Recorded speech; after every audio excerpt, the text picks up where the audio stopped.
go ahead. Next parts of my life.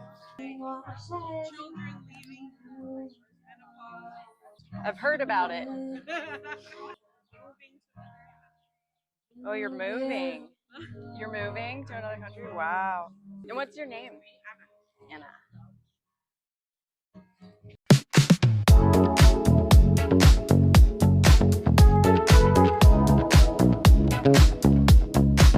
A few moments later. For Anna, I'm somewhere I've never been before. I'm someone I've been becoming, but she is still new. Like the seasons of the year, I am blossoming into a great unfolding of change. My seeds have left me and now find their own roots like the flower shedding its pollen. But I move with grace into this metamorphosis, and I expect the unexpected. Oh my gosh.